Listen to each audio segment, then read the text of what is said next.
Sure. Obviously, this is the end of a really painful experience for the entire community. Of course, the focus was on the two victims today, the sentence being really inevitable. But in reality, of course, as the judge correctly pointed out, there's three families that lost somebody. And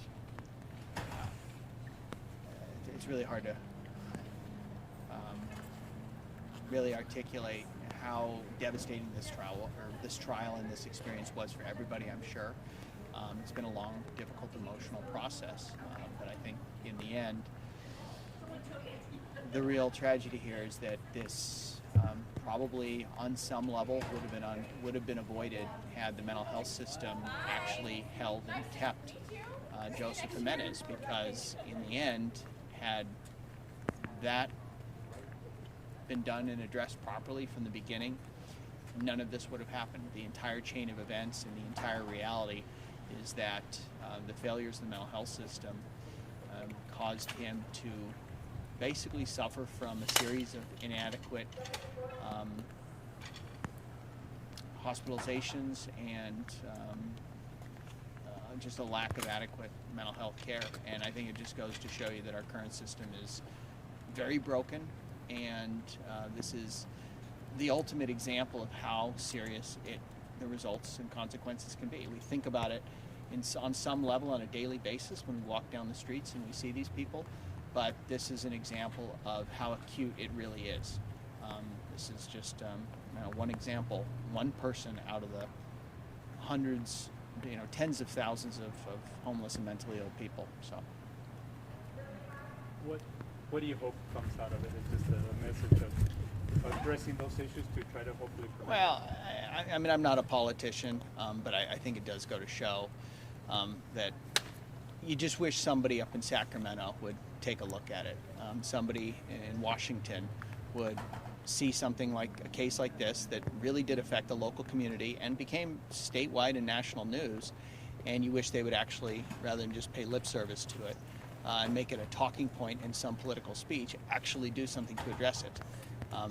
I didn't live through the 1950s and 60s and the system of mental health hospitals that existed back then, but clearly something like this would not have happened during that period. And what we've got now is the opposite extreme, and clearly it needs to be addressed and something needs to happen.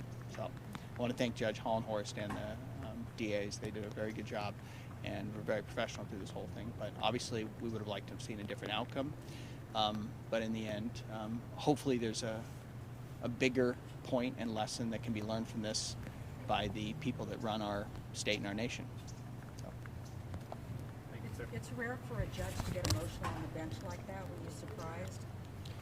Yes and no. I mean, Tim Hollenhorst is a very good judge. I've known him for 20 years, basically. But if you sat through the trial, it was not unusual.